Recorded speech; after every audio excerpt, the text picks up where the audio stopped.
4 5 6 সারা মাসে যত টাকা ইনকাম করি না কেন মাস শেষে সব এর মধ্যে মার্কেটে চলে আসছে নতুন একটা ফোন X5C।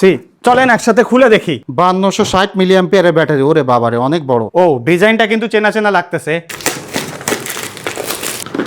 আচ্ছা ফোনটা একটু পরে দেখি আর কি কি দিছে দেখেন। প্লাস্টিক কভার দিয়ে দিছে, সিম ইজেক্টর, ওয়াও চার্জার আছে সাথে। আচ্ছা এবার ফোনটা দেখি। মূলত এই যে আমাদের ফোন বের করে ফেললাম, wow look at this. So ফোনটার মডেল হইলো Honor X5C। এটা কিন্তু 12,999 টাকায় কিনতে পাওয়া যাচ্ছে, একদমই বাজেট ফ্রেন্ডলি একটা ফোন। এখানে কিন্তু Android 15 চলতেছে, এর সাথে 4GB RAM এবং 64GB ROM রয়েছে। আচ্ছা ফোনটা অন করে ইনস্ট্যান্টলি যে জিনিসটা ভালো লাগছে, এখানে 6.74 ইঞ্চির একটা বিশাল বড় ডিসপ্লে আছে। দেখেন কত কালারফুল এবং বড়সড় ডিসপ্লে, এবং এখানে নাকি 90 হার্টজের রিফ্রেশ রেট রয়েছে, এবং এই ফোনকে পাওয়ার করতেছে Helio G81 প্রসেসর। তো খাতা কলমে ফোনটা কিন্তু অবশ্যই একটা গ্রেট ভ্যালু প্রোভাইড করতেছে, বাট অ্যাকচুয়ালি কেমন সেটা আমি ফুল রিভিউতে জানাবো। তবে যে জিনিসটা অলরেডি আমি গ্রেট বলতে পারি সেটা হলো এই রমজান মাস উপলক্ষে অনারের কিন্তু একটা মেগা ঈদ ক্যাম্পেইন চলতেছে, যেখান থেকে আপনারা ফোন কিনলে জর্ডানের ট্রিপ অথবা ঢাকা কক্সবাজার ঢাকার এয়ার টিকেট পাবেন। এছাড়া স্মার্ট টিভি, হোম থিয়েটার আর এয়ার ফ্রায়ার সহ অনেক কিছু গিফট রয়েছে। যদি ফোন কিনতে হয় ঈদের সময় ক্যাম্পেইনে কিনে ফেলেন, গিফট পেয়ে যাবেন। আর X5C নিয়ে কোনো প্রশ্ন থাকলে